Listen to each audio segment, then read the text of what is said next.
पहला जो क्वेश्चन है इसको मैं आपको बता देता हूं कि इसमें क्या क्या लिखा गया है।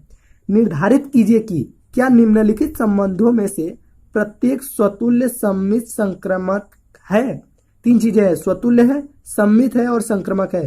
तो ये चीजें हमें बताना है, पहले में क्या है, स्वतुल्य संक्रमक है या नहीं, दूसरे में बताना है, तीसरे चौथे में बताना है। तो इस चीजों को मैंने आपको परिभाषा के रूप में ऊपर बता दिया है, उसी चीज को मैं सवाल के माध्यम से आपको बताता हूँ। और आपको मैं एक चीज और बता दूं, मैं सारे के सारे आपको क्वेश्चन लगाकर दिखाने वाला हूँ। हमारे चैनल को सब्सक्राइब कर लीजिएगा ताकि और भी आपको वीडियो मिल सके। चलिए शुरू करते हैं पहले क्वेश्चन से। तो पहला सवाल पढ़ते हैं। समुच्चय ए बराबर 1 2 3 डॉट डॉट डॉट 13 14 तक दिया गया है में संबंध आर इस प्रकार परिभाषित है कि R is equal to X Y. जो संबंध दिया गया है 3x minus Y is equal to 0, मतलब ये इक्वेशन दिया गया है। इसी से हमें बताना है कि वो स्वतुल्य है, सममित है या संक्रमित है या नहीं। चलिए इसको लगाते हैं। अब इस क्वेश्चन में मुझे ए और आर दिया गया है, अब हमें वही चीज बताना है कि क्या क्या है। तो इसको हल करने से पहले हम इसमें आर में देखते हैं क्या दिया है। ये एक इक्वेशन दिया है 3x minus Y is equal to 0। तो इस इक्वेशन को लेते हैं, तो 3x is equal to Y लिख सकते हैं इसको, 3x is equal to Y. अब लिखने के बाद हमें यहाँ पे क्या यूज करना पड़ेगा। अब इस समीकरण में a की वैल्यू हमें रखना है, तो x के स्थान पे 1 रखते हैं, मतलब 1 रखेंगे तो y की वैल्यू क्या मिलेगी, 3 एकम 3 मिलेगी।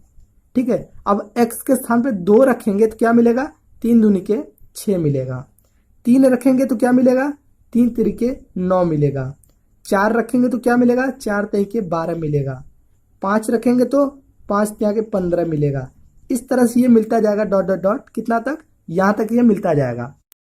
अब ये समीकरण में रखने के बाद हमें ये पता चला। अब इसमें हमें बता, हेलो स्टूडेंट्स, तो मैं एक टीचर हूँ और जनरली जब बच्चे मेरे पास आते हैं तो एक ही क्वेश्चन पूछते हैं कि स्वतुल्य है या नहीं, सम्मित है या नहीं, संक्रमक है या नहीं। तो स्वतुल्य होने के लिए क्या होना चाहिए, स्वतुल्य होने के लिए दो चीजें आपस में बराबर होनी चाहिए।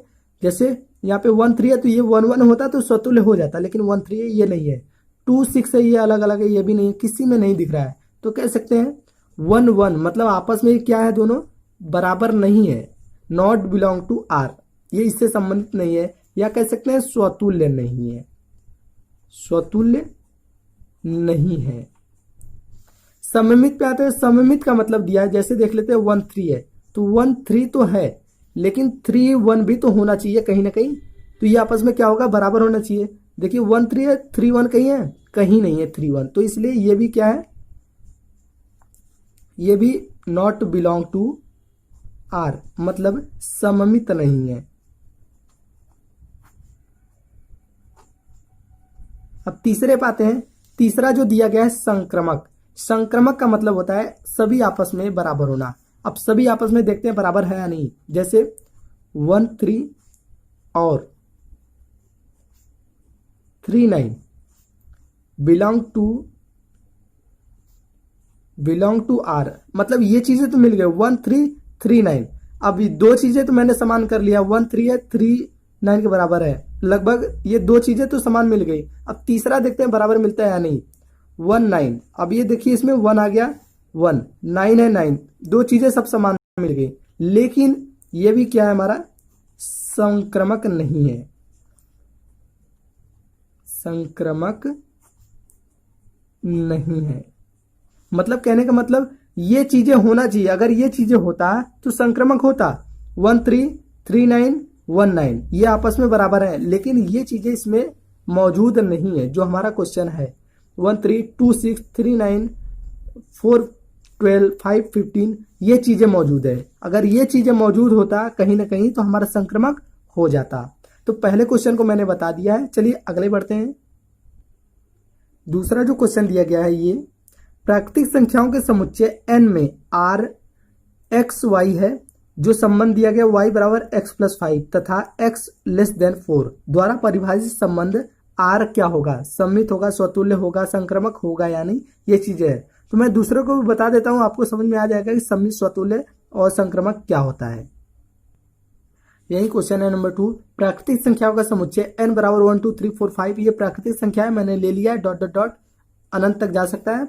और r का एक संबंध दिया गया है कि y बराबर x+5 और यहाँ पे लिखा है x<4, मतलब x की वैल्यू 4 तक ही रखनी है हमें। देखिए अगर x की वैल्यू हम 1 रखते हैं, इस समीकरण में x की वैल्यू 1 रखते हैं तो y की वैल्यू क्या मिल जाएगी, 6 मिल जाएगी। अगर x की वैल्यू 2 रखेंगे यहाँ पे तो मिल जाएगा 7। अगर 3 रखेंगे इसके स्थान पे तो क्या मिल जाएगा, 3 और 5 8 मिल जाएगा। और यहाँ पे बोल दिया है x<4, मतलब यहाँ पे 3 तक ही लिखना है। अब इसी में हमें चेक करना है कि स्वतुल्य सममित और संक्रामक है या नहीं। तो पहला स्वतुल्य तो होगा नहीं, स्वतुल्य नहीं है। Reason 1.1,1 not belong to R, मतलब ये आपस में बराबर कहीं नहीं दिख रहा है, या 2 या 3 या 1 कहीं है नहीं, इसलिए यह स्वतुल्य नहीं है। दूसरा आते हैं सममित के लिए, तो सममित भी ये नहीं है। अब इसका रीजन क्या है, इसके लिए किसी एक को ले लेते हैं, जैसे पहले को ले लेते हैं 1 6 है तो 6 1 भी होना चाहिए। अगर 6 1 होता है तो हम कहते हैं ये सममित होता है, तो ये भी क्या है, नहीं है, इसकी वजह से सममित नहीं है। अब तीसरे नंबर पे आते हैं, तीसरे संक्रामक के लिए। अब देखते हैं संक्रामक है या नहीं। तो संक्रामक के लिए आपस में बराबर होनी चाहिए, जैसे 1 6 है तो 6 1 होने चाहिए, या ऐसे कुछ होने चाहिए, तीनों आपस में बराबर होने चाहिए। तो ये भी क्या है, संक्रामक नहीं है। ठीक है, या इसको ऐसे लिख सकते हैं 1 6 6 1, ऐसे लिख सकते हैं नॉट बिलोंग टू R। ये क्या है, संक्रामक नहीं है। अगले क्वेश्चन बढ़ते हैं। तो तीसरा नंबर है, समुच्चय A बराबर 1 2 3 4 5 6 तक में R का यहाँ पे दिया गया है और लिखा है y भाज्य है x से, द्वारा परिभाषित संबंध R है। तो इस चीजों को आप लगाएंगे और इसको भी लगाएंगे। इस तरह से मैंने बता दिया स्वतुल्य सममित कैसे होता है। अब शुरू करते हैं क्वेश्चन नंबर 2। ये तो 1 क्वेश्चन में इतने सारे ऑप्शन क्वेश्चन थे। अब क्वेश्चन नंबर 2 शुरू करते हैं। 2 नंबर है, जांच कीजिए कि क्या समुच्चय 1 2 3 4 5 6 में R = AB संबंध दिया है B बराबर A+1 द्वारा परिभाषित संबंध R स्वतुल्य सममित या संक्रामक है या नहीं। तो मैंने आपको बता दिया है कि स्वतुल्य सममित और संक्रामक कैसे होता है, और यहाँ पे ये दिया है और एक समीकरण भी दिया गया, तो इसमें वैल्यू रखेंगे जैसे मैंने अगले क्वेश्चन में किया था। देखिए तो 1 2 3 4 5 और 6 दिया गया है, यहाँ पे इसको ले लेते हैं। और जो R हमारा समीकरण दिया है R के लिए AB संबंध है B = A+1। ठीक है, अब इसमें हम क्या करना है, वैल्यू रखना है। एक स्थान पे अगर 1 रखते हैं तो B की वैल्यू क्या मिल जाएगी, 2 मिल जाएगी। अगर एक स्थान पे हम 2 रखते हैं तो 2 और 1 3, B के स्थान पे 3 मिल जाएगी। अगर 3 रखते हैं तो क्या मिल जाएगी, 4 मिल जाएगी। अब 4 रखते हैं तो मिल जाएगी 5, 5 रखते हैं तो 6 मिल जाएगी। इस तरह से ये मिलता जाएगा। अब इसी में हमें बताना है कि ये स्वतुल्य सममित संक्रामक है या नहीं। तो पहले नंबर पर आते हैं स्वतुल्य पे। अब स्वतुल्य होने के लिए क्या होना चाहिए, दोनों आपस में बराबर होना चाहिए, जैसे 1 1 या 2 2 या ऐसे होने चाहिए बराबर। तो 1 1 क्या है, नॉट बिलोंग टू R, ये इससे संबंधित नहीं है, ये इसलिए स्वतुल्य नहीं होगा। अब आते हैं दूसरे नंबर पे। अब आते हैं सममित के लिए। तो सममित है या नहीं उसके लिए क्या होना चाहिए, उसके लिए आपस में दो चीजें बराबर होनी चाहिए, जैसे 1 2 है तो 2 1 होने चाहिए, या 2 3 है तो 3 2 होने चाहिए, 3 4 है तो 4 3 होने चाहिए। इस तरह से कोई नहीं दिख रहा है तो इसलिए नॉट बिलोंग टू R, ये भी सममित नहीं है। तीसरे नंबर पे आते हैं। तो तीसरा जो है संक्रामक। संक्रामक में देखा जाए तो आपस में बराबर होने चाहिए, जैसे 1 2 2 3 3 4, ये इस तरह से बढ़ता जा रहा है, तो ये भी संक्रामक हमारा नहीं होगा।